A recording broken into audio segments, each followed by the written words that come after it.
Welcome to the deep dive. Today, we're cutting through the noise, really digging into some source material that promises, well, maybe not a shortcut exactly, but a clearer path to trading success. Right. But here's where it gets really interesting. The framework we're looking at, it isn't focused on, tweaking indicators or complex market formulas. Not at all. Right. It's almost entirely internal, it asks. What does the market actually demand of your mind? That's precisely our mission today. This deep dive, it's all about mastering the mental game of trading. Mm-hmm. We're analyzing a pretty comprehensive body of work here, Mm-hmm. and it documents this evolution in how markets are viewed. It starts with the external analysis, moves through technical patterns, and then lands on this realization Gotcha. that the primary barrier to consistent profitability, it's internal. It's about shifting focus from what the market should do based on some model Right. to focusing entirely on what I need to believe about myself to actually achieve that consistent success. And the context here, this is what really grabs you. Our sources argue quite strongly that a staggering 95% of trading errors, they don't come from bad market calls. Not usually, no. In fact, most traders kind of know what they should be doing. The errors stem from these deep-seated, often dysfunctional attitudes about four main fears. Yes. The big four. Being wrong, losing money, missing out on trades, and leaving money on the table when you're in a winner. It's fascinating because this isn't just about Wall Street. It's like a deep study of human psychology under conditions of, well, total freedom. A freedom that can be terrifying, actually. It forces this confrontation with self-discipline far beyond what normal society demands. Okay, let's unpack this whole journey. We should start where the source material does, with the historical shift in market analysis. That takes us into chapter 1, so let's rewind. The source author started trading back in 1978. And back then, fundamental analysis was king, right? It was seen as the only proper way to look at markets. Absolutely. It was the gold standard. Yeah. Fundamental analysis is, very rational, almost academic. You're digging into everything, interest rates, geopolitical stuff, company balance sheets for stocks, even like weather patterns for commodities. Trying to find the real value. Exactly. The goal is to build this model, this projection of what a price should be based on all that intrinsic value stuff. Technical analysis back then, it was seen as, well, mystical hocus pocus. Just lines on a chart, people thought. But that fundamental approach, even though it sounds so logical, it had a major flaw, didn't it? The author calls it the reality gap. That's the key insight.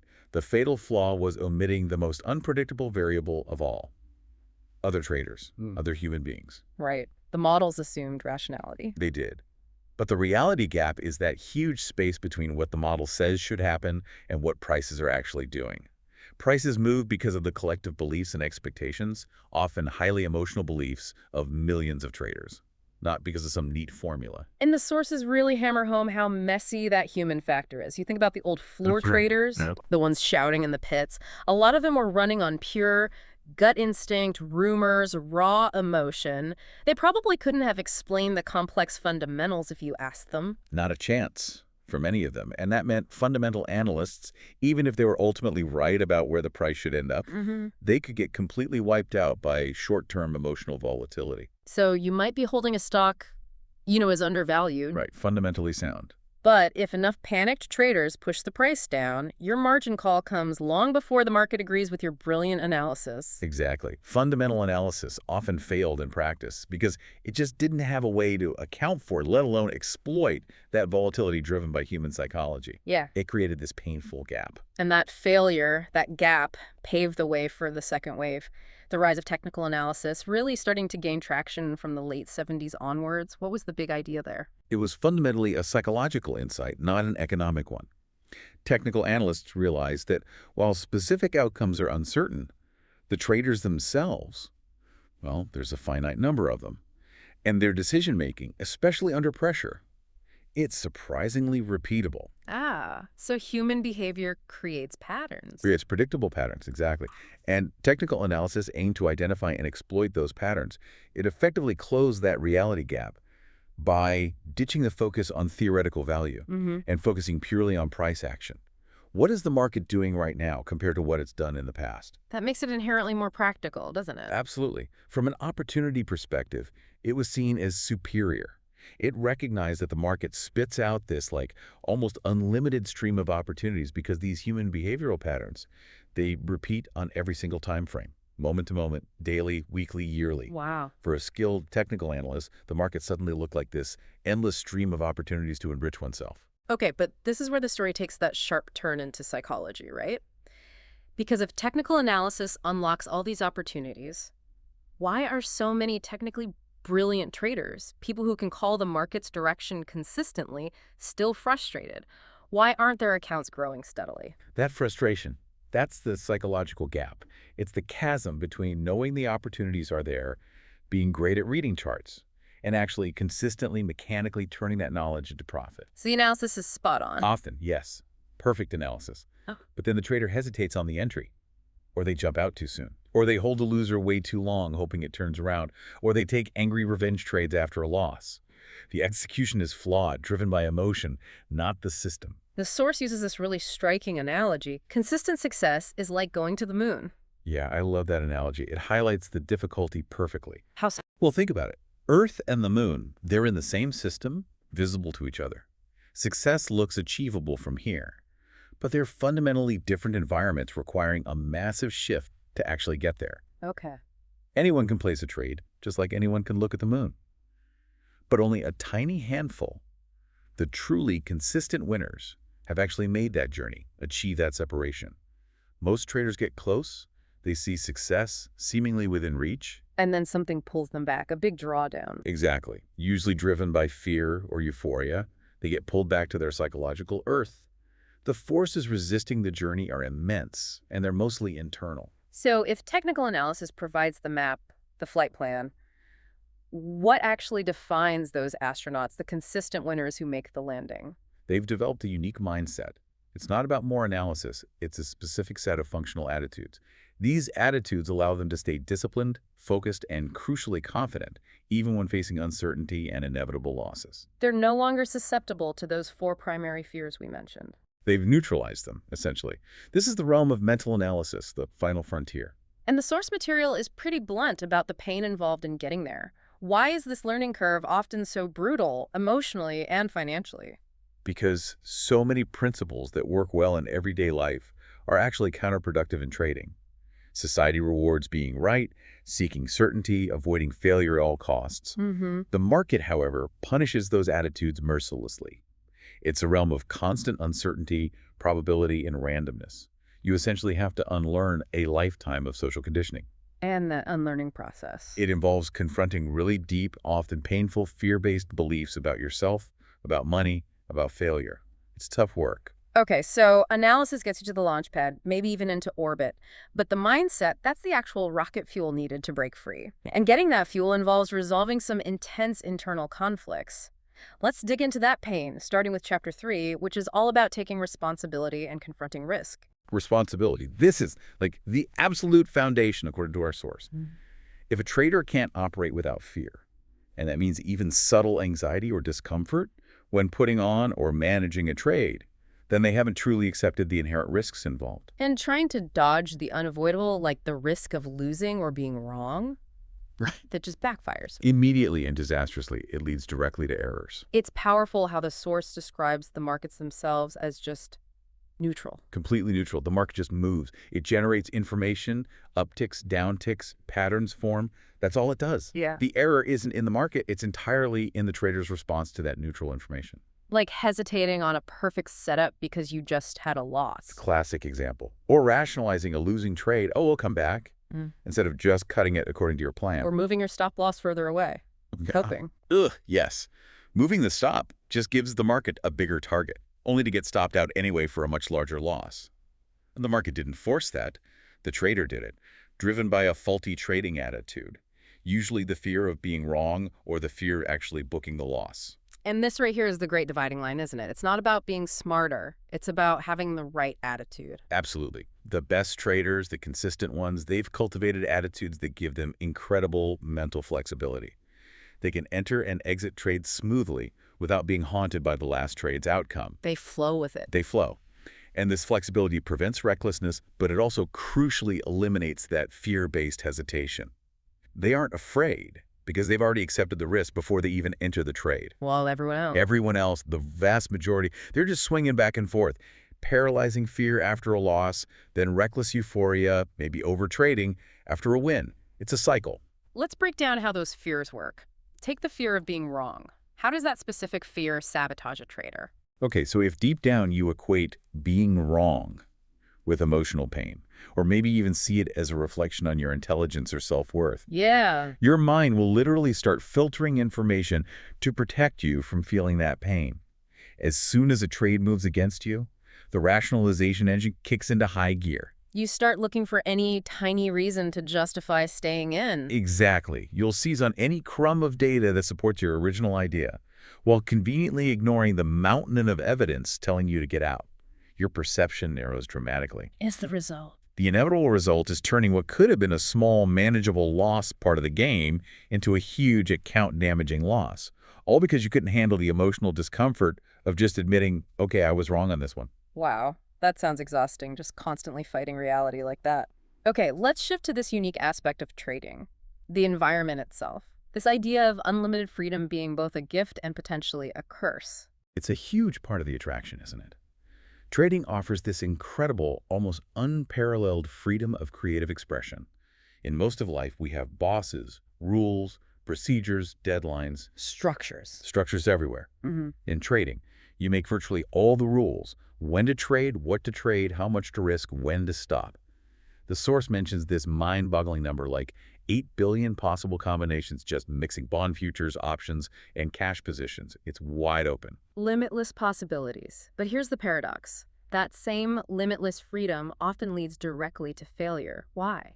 Why does total freedom often break traders? Because psychologically, very few people are actually equipped to handle an environment with so few boundaries and such high potential for self-inflicted damage. Think about how we're raised. From day one, basically. From day one, we're born into structured environments: family rules, school rules, workplace rules. External authority, external boundaries are the norm. And that external structure often clashes with our own natural curiosity, our inner drive to explore and express ourselves. The source uses the toddler reaching for the vase example. Right, the impulse is there. I want that shiny thing. But the external force, mom or dad, says no. That denial, that thwarted impulse, it doesn't just disappear. It builds up. It builds up as unresolved emotional energy, frustration, anger, maybe guilt. And over a lifetime, that accumulated energy acts like this powerful internal resistance force. It subconsciously fights against any new rules or boundaries, even the ones we try to impose on ourselves for our own good, like a trading plan. So you finally get this freedom you craved, and your inner toddler rebels against putting any limits on it. Kind of, yeah. Your subconscious might see those self-imposed trading rules as just another version of, no, don't touch the vase. It resists. So we're conditioned to rely on external structure, but in trading, the market provides absolutely none. It's just this relentless, boundaryless flow of prices. Exactly. The market doesn't care about your rules. It won't stop you from making a terrible trade or risking your whole account on one position. This makes developing internal structure, internal rules, and discipline absolutely mandatory for survival. It's different from, say, playing blackjack, isn't it? Totally different. Blackjack, poker, even roulette, they have built-in structures. Formal rules, a clear start and end to each hand or spin, usually fixed or defined risk levels. An external framework. Right. Trading has none of that. A trade can last seconds or months. The potential loss is unlimited unless you define it with a stop loss and, crucially, honor that stop. The game only stops when you decide to stop or when your capital runs out. This lack of external structure, combined with our internal resistance, creates some big problems. We've touched on the resistance to creating rules. What about the failure to take responsibility? How does freedom enable that? Well, if you trade randomly, without a clear plan or edge, just jumping in and out based on gut feeling or tips, that's unstructured freedom in action. And it's the perfect psychological setup for avoiding responsibility. How so? Because if you happen to win on one of those random trades, hey, you take all the credit. I'm a genius. I knew it. But if you lose, it's never your fault. It was your broker's slow platform or that unexpected news event or your friend gave you a bad tip or just, the market was being irrational today. You can always blame something external. So you get the dopamine hit from the win without ever having to internalize the loss as feedback on your own process? Precisely.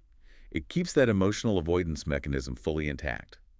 And that leads directly to the third big problem with this freedom: the addiction to random rewards. Ah, the dopamine trap. Yes.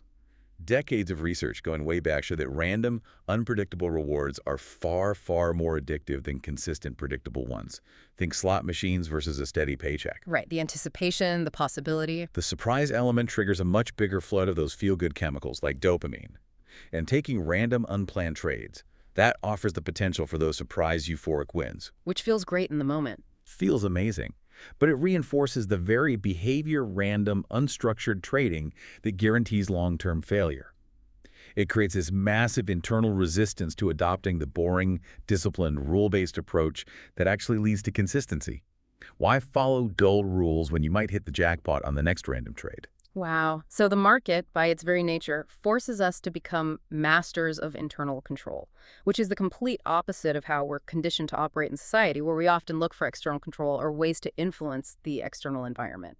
Absolutely. Taking responsibility in trading means accepting, truly accepting, that 100% of your results, wins and losses, are self-generated.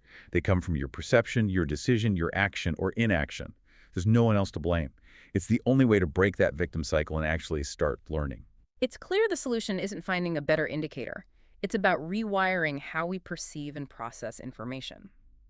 Which leads us perfectly into Chapter 5, the dynamics of perception. How our internal world filters reality. Okay, Chapter 5 really gets into the nitty-gritty of how our minds work, doesn't it? It talks about the energy structure of the mind. Everything, external price charts, news, whatever, generates information that hits our senses. Right. And that external information acts as force, gets converted into electrical impulses inside us, and then gets stored as, well, the source calls it structured energy. Basically, memories, beliefs, learned distinctions. And what's wild is that this stored energy, this information, takes up no physical space, like a dream or a thought. Exactly. Which means our capacity for learning, for storing this stuff, is theoretically unlimited. We can always learn more. But here's the catch. Here's the catch. While we can learn limitlessly, our existing stored memories and beliefs act as this powerful force from the inside. They create filters. Perceptual filters. Perceptual filters that profoundly limit what we actually perceive from all that external information bombarding us.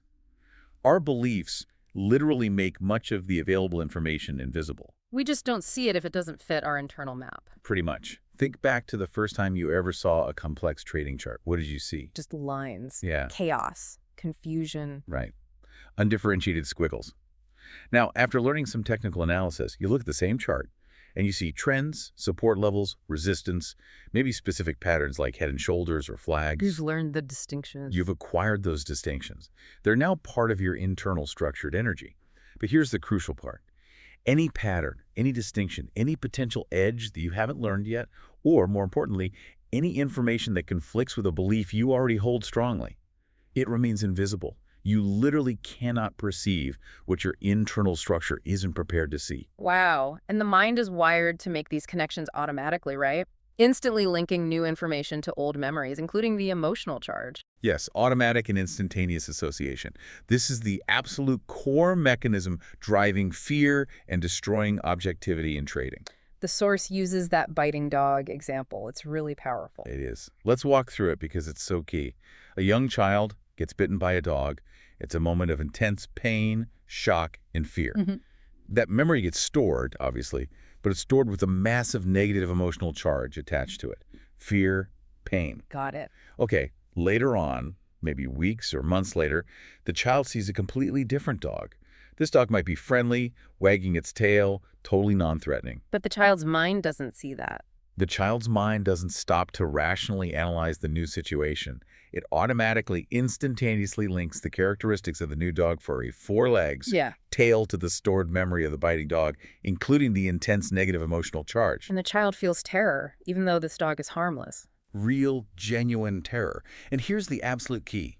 That fear, that pain the child feels now, it's entirely self-generated by that internal association mechanism. It's not coming from the new friendly dog. The dog is neutral, but the child is utterly convinced the danger is external. Okay, I see the parallel. How does this play out in trading? Exactly the same way. Right. The market itself, like that new dog, is neutral. It just moved up 5 ticks or down 10 ticks. That's just information. But let's say a trader just came off a nasty losing streak. They're feeling bruised, maybe scared. Their account is down.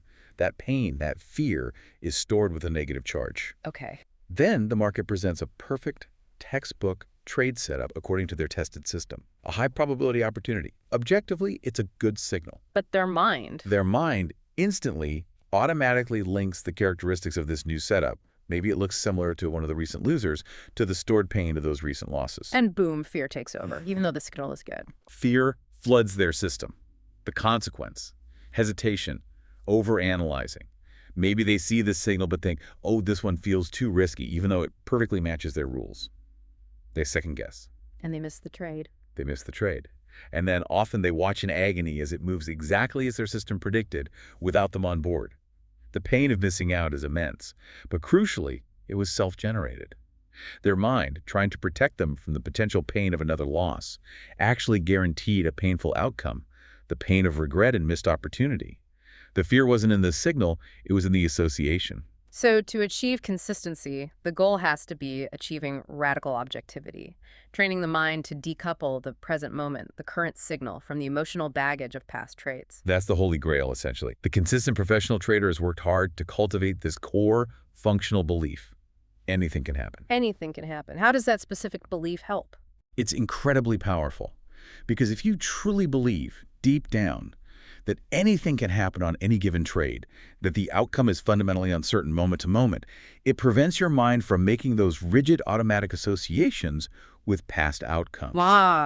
Because the past outcome is irrelevant if this moment is truly unique and uncertain. Exactly. If anything can happen, there's no basis for assuming this trade will be like the last one. It neutralizes that fear-generating association mechanism. It frees the mind from rigid, unrealistic expectations based on the past. Okay, but hang on. If I genuinely believe anything can happen, that the outcome of this trade is totally random, doesn't that just paralyze me? Why would I risk my capital if the outcome is a coin flip? Listeners might be thinking, if it's all random, why even bother trying to find an edge? That's a fantastic question, and it gets right to the heart of probabilistic thinking. You reconcile that belief in uncertainty with decisive action by understanding a crucial distinction, the difference between the micro and the macro. You aren't betting on the outcome of the individual trade. You accept that the single micro-level outcome is indeed uncertain, maybe even random. What you are betting on is your statistical edge playing out over a series of trades, the macro level. Like the casino. Precisely like the casino. And you combine that macro confidence with the absolute guarantee that the cost of being wrong on any single micro-level trade is strictly limited and fully acceptable before you place the trade. The randomness is on the individual event. The consistency comes from the edge playing out over many events. Got it. So you accept micro-level uncertainty while acting on macro-level probability, always with defined risk. That really bridges the gap between analysis and psychology.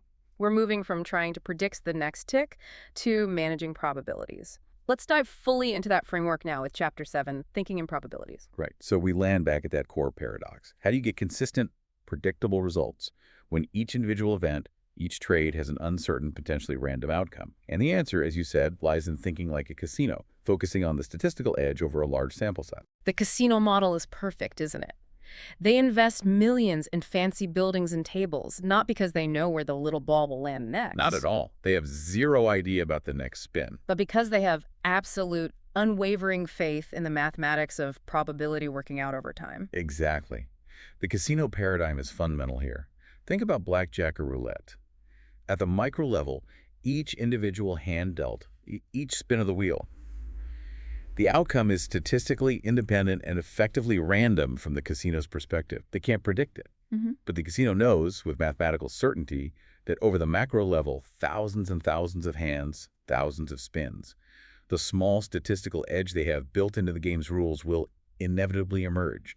It guarantees them a consistent, predictable profit over the long run. Maybe it's just a few percentage points, like 4.5% on blackjack, but over enough volume, that's a reliable business. The short-term randomness doesn't matter to their bottom line. They just need to keep the games running and manage their risk on any single bettor. And trading, according to the source, absolutely must be treated the same way. For a trader, the big unknown isn't the house edge.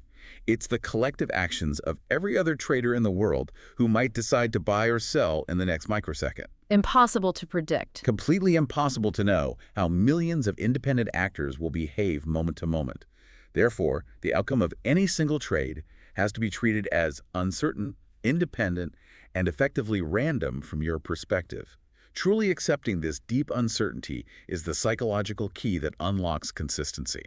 And this acceptance explains why trying to predict the next move, even with great technical patterns, ultimately fails. The source talks about the illusion of sameness. Oh, that's such a tempting trap, especially for experienced technical traders. You see a chart pattern today that looks identical to one that made you a bunch of money last week. It feels certain. Yeah, pattern recognition kicks in hard. It does. But here's the subtle, crucial difference. The specific group of traders participating right now, their collective conviction, their emotional state, the hidden orders they might have waiting, that unique mix of human factors creating the pattern now is never exactly the same as last time. It just takes one big player to do something unexpected. Exactly. One institution placing a large block order, one surprise news announcement hitting the wires, even just a few aggressive traders deciding to fade the pattern. Any single unknown factor can instantly negate an edge that looked like a sure thing based on the past. So the most fundamental truth about the market, the one we really need to internalize, is that every single now moment, every edge presenting itself, is always a unique, unrepeatable event with its own distinct outcome. And that leads to a really confronting conclusion. Yeah. The degree to which you, as a trader, think you know what's going to happen next, or worse, need to know what's going to happen next for emotional comfort. That is the precise degree to which you will inevitably fail. Why? Because that need for certainty makes you misinterpret the present. Yes, the mind is naturally wired to seek certainty. It wants to project what it already knows, past patterns, past outcomes onto the current moment.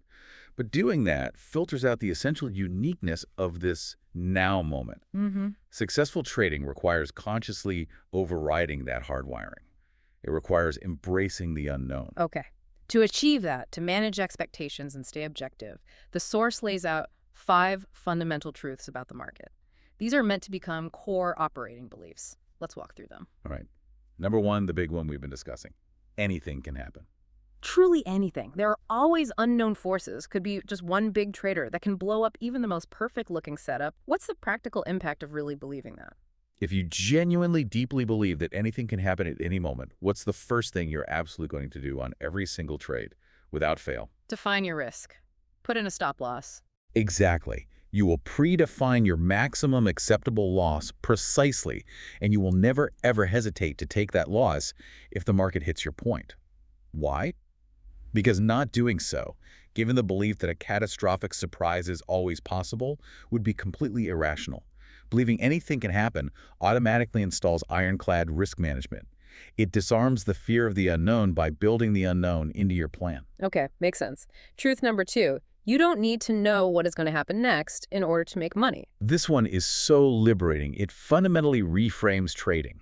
It's not about being a fortune teller. It's not a prediction game. It's a probability game. It's purely a probability game. Your job isn't to forecast the future. Your job is simply to identify a situation where the odds are slightly in your favor. That's your edge. Execute your plan and manage the outcome, whatever it may be, according to your predefined risk rules. You don't need certainty about the next tick. You just need consistent execution of your edge over time. All right. Truth number 3. There is a random distribution between wins and losses for any given set of variables that define an edge. This truth tackles the emotional roller coaster of streaks, winning streaks, and, more importantly, losing streaks. Let's say you've tested your trading system, and it wins, say, 60% of the time over hundreds of trades. Okay, a profitable edge. A profitable edge. You know that over the next 20 trades, roughly 12 should be winners and 8 should be losers. But, and this is the key that's like, you have absolutely no way of knowing the sequence. Will it be win-win, loss-win? Or will it be loss, loss, loss, win-win? The distribution is random. So when you hit 3 losses in a row, If you truly internalize this truth, that losing streak isn't a sign that you're suddenly a terrible trader or that your system is broken. It's simply the random distribution playing out as expected. It's a normal, inevitable part of operating a probabilistic system. and knowing that, believing that, prevents the urge to suddenly change everything or take a reckless revenge trade to make the losses back quickly. Absolutely. You don't get angry at the market for dealing you 3 losing hands in a row because you knew up front that losing streaks were statistically guaranteed to happen. They're just the cost of doing business required to harvest the edge over the long run. Okay. Truth number 4. An edge is nothing more than an indication of a higher probability of one thing happening over another. Just an indication. A higher probability, not a guarantee. This truth helps prevent getting emotionally attached to any single trade setup, no matter how good it looks. Because it's still just odds, not a certainty. Right. When you truly accept your edge as only an indication of higher odds, you stop letting other subjective factors creep in, like a gut feeling or something you read online or how you feel that morning. You see the signal defined by your rules. You recognize it represents a statistical edge, and you execute. You don't overthink it. You don't wait for extra confirmation. You just execute the probability. And the fifth and final truth. Every moment in the market is unique. This one acts as the direct antidote to that automatic association mechanism we talked about earlier, the one that links the present to past pain or pleasure. If you genuinely believe in your bones that this moment, this trade setup, is utterly unique and distinct from all past moments. Then there's no logical basis to project the outcome or the feeling from the last trade onto this one. Exactly. It neutralizes that self-generated fear or euphoria that comes from linking now to then. Yeah. It keeps your perception clean, focused on the objective reality of the current market information. So ultimately, the big psychological block seems to be our expectations. We expect to be right, we expect this trade to be a winner because the last one was, or we expect to lose because the last three were losers. Precisely. Expectations are just our beliefs projected onto the future. And when reality inevitably doesn't match our rigid expectations, especially the expectation that the market must do what we want it to do, the universal human response is emotional pain, anger, frustration, disappointment, betrayal. And that pain is what distorts our judgment. It's what charges the neutral market information. An uptick or a downtick is just data.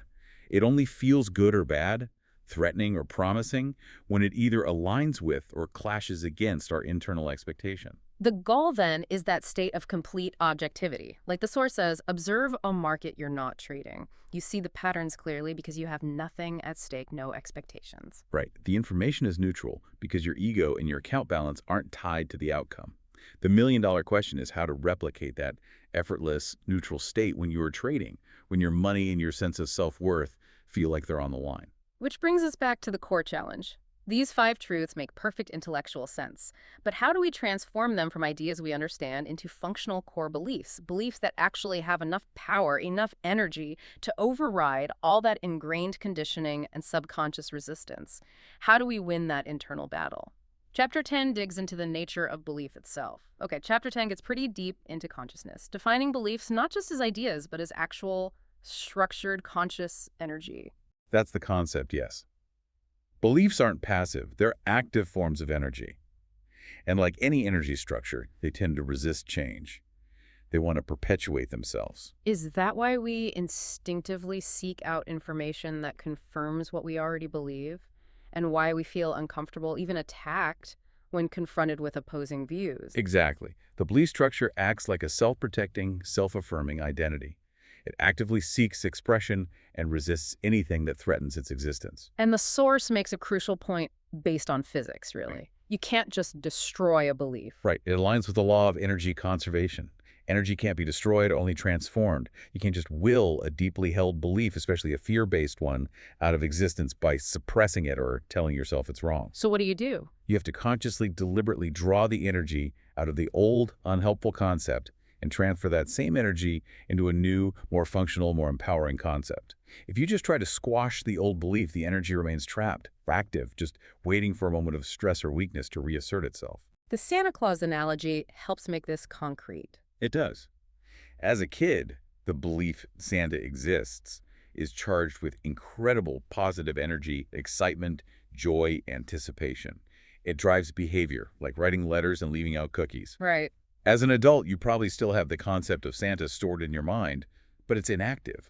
The energy isn't gone, it's been transferred. Where did it go? It was likely drawn out and reinvested into more functional adult concepts like Santa represents the spirit of giving or Christmas is about family.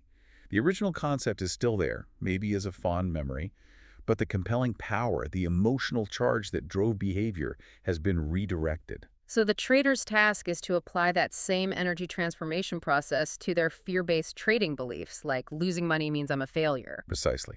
You need to de-energize that negative belief and consciously charge up the new functional beliefs, like the 5 fundamental truths. Losses are a normal part of my edge playing out. But here's the central conflict for us as humans.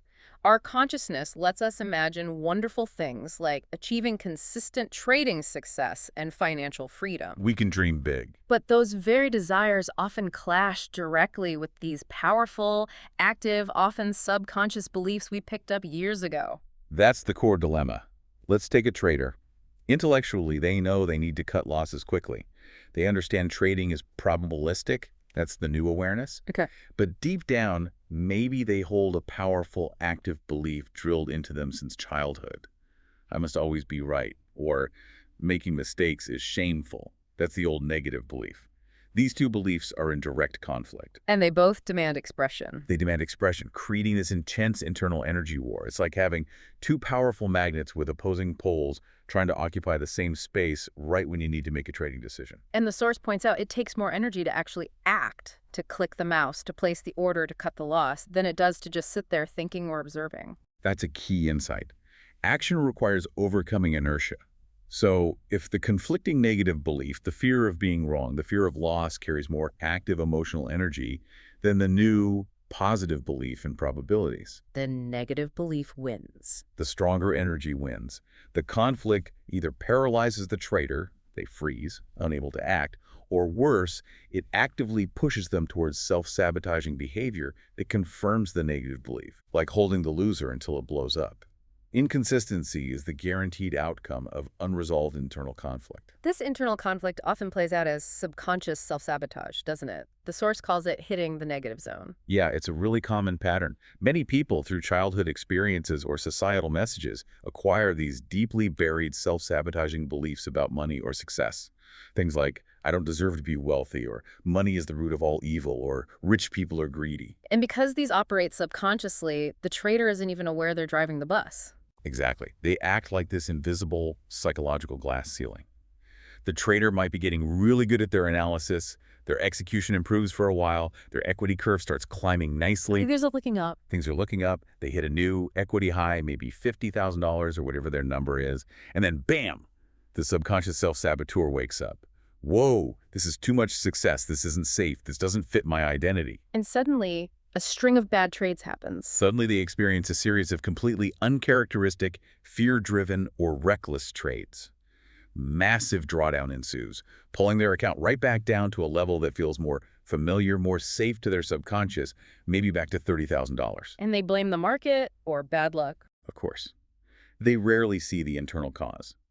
They blame a sudden shift in market conditions, or just a run of terrible luck. But the source argues the pattern is often terrifyingly consistent.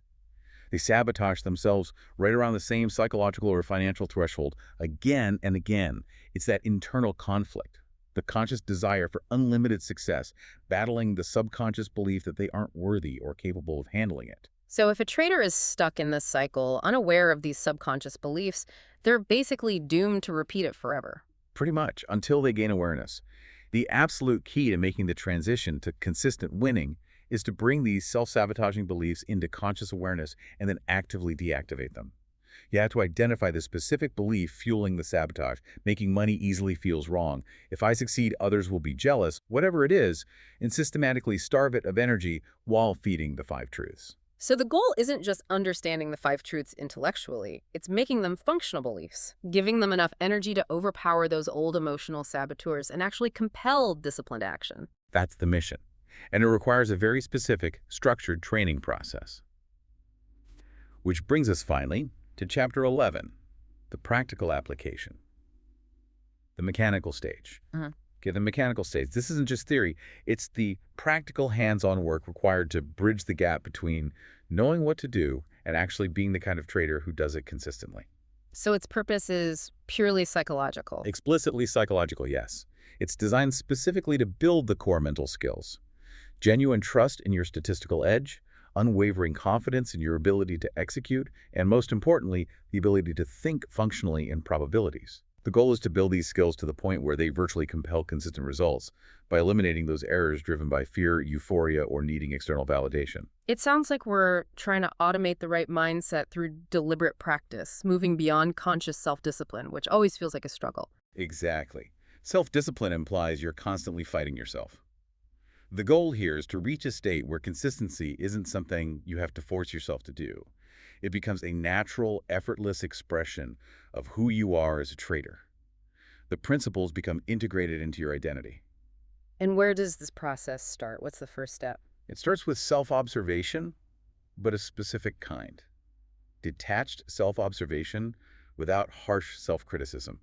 You have to start noticing your thoughts, your feelings, your words, your actions as you trade, but view them neutrally, like a scientist observing data. That sounds really hard, though. We're conditioned to beat ourselves up over mistakes. It is hard. Society trains us to associate mistakes with negative judgment and emotional pain. But if you criticize yourself every time you make a trading error, "You idiot, how could you do that again?" Yeah. You just reinforce the negative energy around mistakes. That makes you less likely to see your next error clearly and objectively because your mind wants to avoid the anticipated pain of self-judgment. So the winning attitude is more like detached curiosity. Detached curiosity is a great way to put it. It's having a positive expectation about your effort.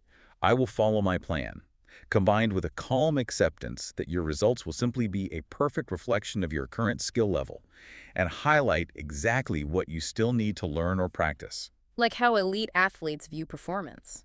Exactly. The best performers don't live in fear of making a mistake. They see mistakes as immediate, valuable feedback. They don't have that huge reservoir of stored negative emotional energy waiting to punish them for every imperfection. This allows them to stay present, stay in the flow, and learn rapidly. And for this whole mechanical stage to even have a chance of working, the source says consistency itself has to become the trader's primary goal. Absolutely paramount. The desire for consistency must become clearer, stronger, more intense than any other competing emotional desire. The desire for that euphoric rush of a huge win, the desire to be a hero and call the market top, the desire to get revenge on the market for the last loss. That burning desire for dependable, repeatable results provides the essential motivation, the energy needed to stick to the rigid rules of this stage, especially when it gets uncomfortable. Okay, let's get practical. The core exercise is called learning to trade an edge like a casino. What's the objective? The objective is purely psychological. To systematically condition your mind to operate from the core belief that trading is simply a numbers game, a game of probabilities over time. Like pulling the lever on a slot machine that you know has a positive payout structure over thousands of pulls, even though the next pull is random. And the rules for this exercise are intentionally strict, right? To eliminate wiggle room for emotion or subjectivity. Let's start with trade entry and stop loss. Absolutely rigid. Both entry criteria and initial stop-loss placement must be defined with absolute precision, using objective, non-subjective variables based purely on market structure or technical indicators defined in your plan. I don't know, it kind of looks like support here, or I feel like it might bounce. Zero room for that. If you're Oh. trading S&P futures, for instance, your rule might be enter long on a pullback to the 20-period moving average on the 5-minute chart, only if the 60-minute chart is also trending up. Initial stop loss is exactly 3 points below the entry price. Period. No negotiation, no adjustment based on feeling.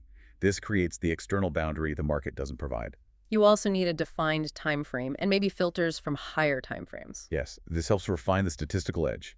All your primary entry signals must come from one specific time frame, say the 15-minute chart. But you might use a longer time frame, like the daily chart, as a directional filter. For example, only taking long setups, buying dips at support, on the 15-minute chart if the daily chart's overall trend is clearly upwards. So you're stacking probabilities in your favor. Exactly.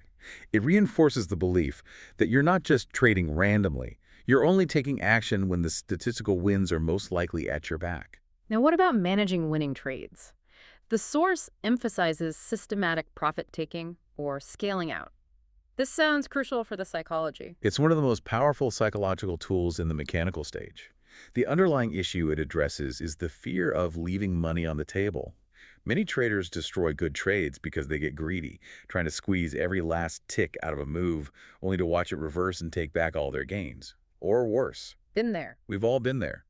The solution is to systematically take partial profits at predefined, relatively small, achievable levels. Can you give a concrete example of how this helps build that feeling of consistency? Sure.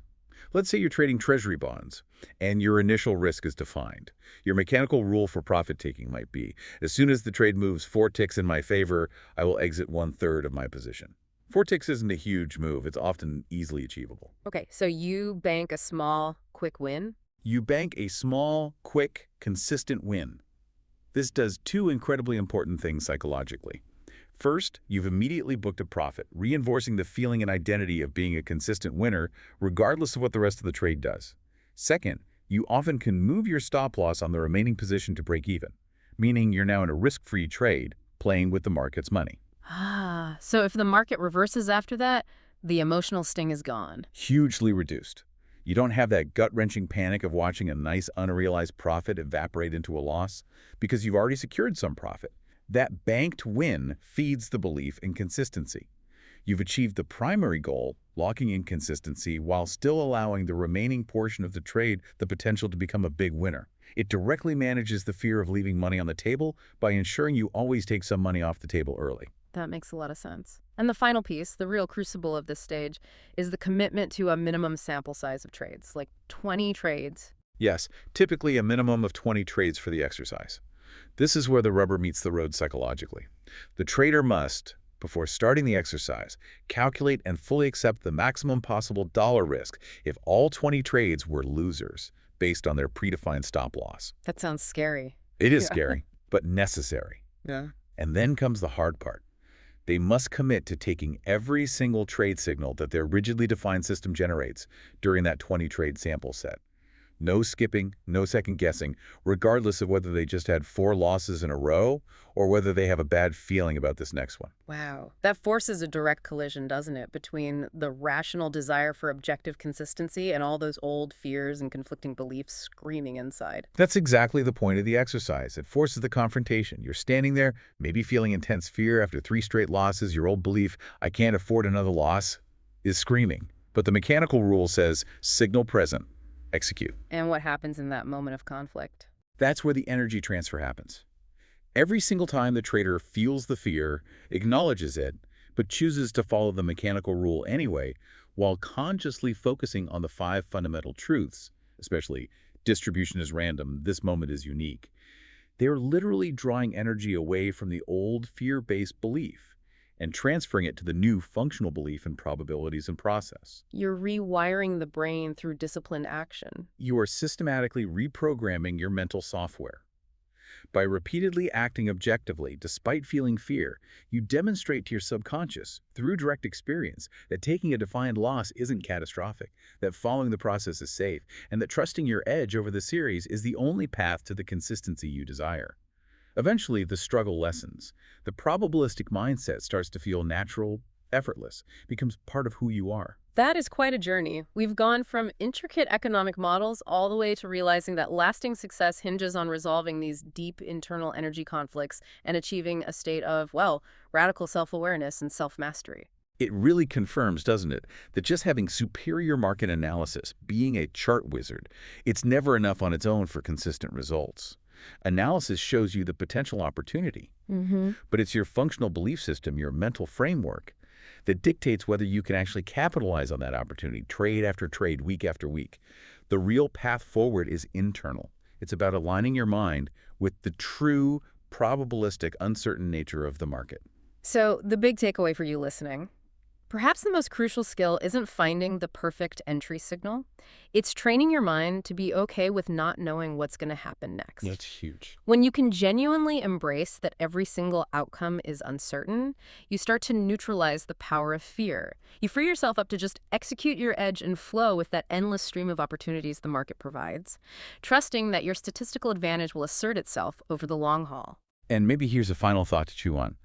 The market is always moving, always presenting potential opportunities. If you consistently feel frustrated, if you feel like the market is actively fighting against you, maybe pause and look inward. Ask yourself, is the market really my adversary here? Or am I actually just fighting my own internal resistance? The resistance to accepting uncertainty, the resistance to taking complete, absolute responsibility for my own results, the resistance to finally surrendering my need to predict and just playing the probabilities. Something to definitely think about. That's all for this deep dive. Thanks for joining us.